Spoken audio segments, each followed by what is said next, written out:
Assalamualaikum warahmatullahi wabarakatuh.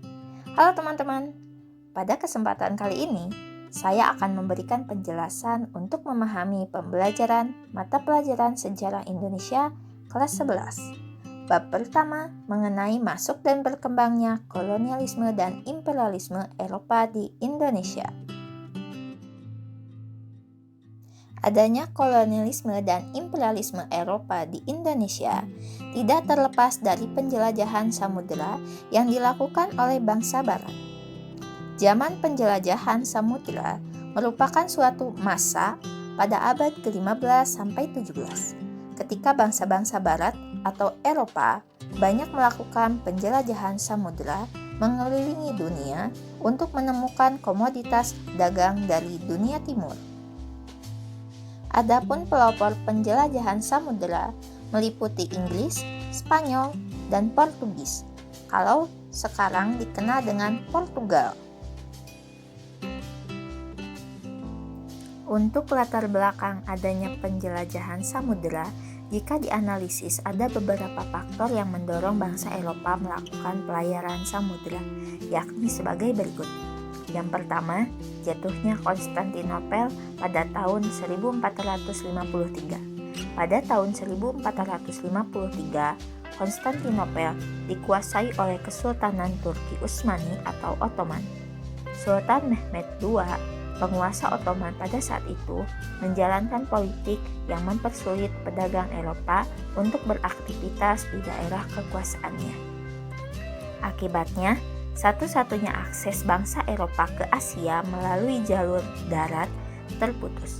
Lalu lintas perdagangan rempah-rempah dan produk-produk khas lain dari Asia seperti gading dan batu mulia turun drastis. Padahal permintaan akan barang-barang tersebut di Eropa sangat tinggi. Hal ini mempengaruhi ekonomi Eropa, termasuk bangsa Portugis. Oleh karena itu, bangsa Eropa yang dipelopori Portugis berusaha keras mencari sumber-sumber dan rute-rute baru untuk mendapatkan rempah-rempah. Yang kedua, kemajuan ilmu pengetahuan dan teknologi, seperti di bidang teknologi kemaritiman. Dengan adanya kapal seperti jenis karavel, seperti tampak pada gambar tersebut, merupakan gambar kapal dari Portugis, dan munculnya atau adanya teori Kopernikus yang menyatakan bahwa bumi itu bulat, sehingga banyak negara Eropa yang ingin membuktikan teori tersebut. Adanya pula penemuan kompas, telepon, dan peta, dan sebagainya. Berikutnya, faktor yang ketiga, adanya buku catatan perjalanan yang dilakukan oleh Marco Polo. Kalau kita melihat kecatatan bangsa Eropa yang pertama kali melakukan rekaman tentang penjelajahannya ke dunia timur adalah Marco Polo. Faktor yang keempat, adanya dorongan gold yang artinya kekayaan, glory yang artinya kejayaan, dan gospel artinya penyebaran agama Kristen.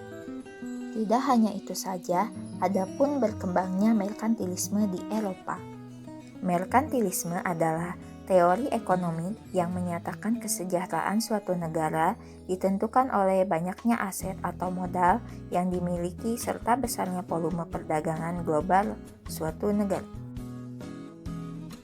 Kemudian, pembahasan berikutnya mengenai kronologi kedatangan bangsa Eropa ke Nusantara. Untuk pembahasan ini, saya akan bahas secara terpisah di updatean berikutnya. Selanjutnya, pengertian dari kolonialisme. Kolonialisme berasal dari kata koloni yang artinya wilayah kekuasaan, dan isme merupakan paham. Jadi, kolonialisme merupakan paham yang menganut adanya pengembangan kekuasaan suatu negara atas wilayah beserta manusianya yang berada di luar batas negaranya. Kolonialisme dibedakan menjadi 3 bagian. Yang pertama, kolonialisme eksploitasi, yang kedua, kolonialisme penduduk, dan yang ketiga, kolonialisme deportasi. Berikutnya, pengertian dari imperialisme. Imperialisme berasal dari kata imperium yang artinya memerintah dan isme yang artinya paham. Imperialisme merupakan suatu sistem jajahan yang dibentuk dengan cara membentuk pemerintahan jajahan di wilayah yang dijajahnya. Adapun penjelasan lain tentang imperialisme itu adalah suatu sistem dalam dunia politik yang bertujuan untuk menguasai negara lain dalam memperoleh kekuasaan atau keuntungan dari negara yang dikuasainya. Imperialisme dibedakan menjadi dua. Yang pertama, imperialisme kuno. Imperialisme kuno ini yang melatar belakangi teriji, yaitu gold, yang artinya kekayaan, di mana pelayaran bangsa Eropa didasari motif ekonomi, yaitu kegiatan perdagangan global dalam mencari komoditas yang laku di pasar Eropa, tetapi tidak dihasilkan oleh negara itu sendiri. Komoditas rempah-rempah ternyata sangat laku di pasaran Eropa karena banyak dibutuhkan. Harganya menjadi sangat mahal apabila jika dibeli dari para pedagang perantara. Semangat gold ini juga didasari keinginan pedagang Eropa untuk dapat memperoleh komoditas penting tersebut langsung dari pusatnya. Bagi mereka, keuntungan besar akan diperoleh jika dapat menemukan sumbernya langsung daripada melalui para pedagang perantara.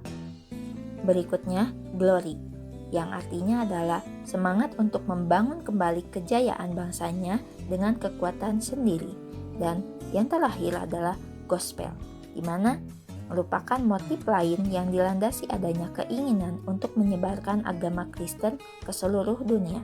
Sebenarnya, tidak semua bangsa Eropa yang melakukan penjelajahan samudera didorong semangat penyebaran agama. Contohnya seperti bangsa Belanda. Yang kedua, imperialisme modern. Kalau imperialisme modern ini merupakan faktor pendorong karena adanya revolusi industri. Jadi, mereka membutuhkan tempat untuk memasarkan hasil produksinya. Nah, itu tadi penjelasan mengenai bab pertama masuk dan berkembangnya kolonialisme dan imperialisme Eropa di Indonesia dengan pembahasan sub yang pertama. Dicukupkan sekian dan terima kasih. Wabillahi taufiq wal hidayah. Wassalamualaikum warahmatullahi wabarakatuh.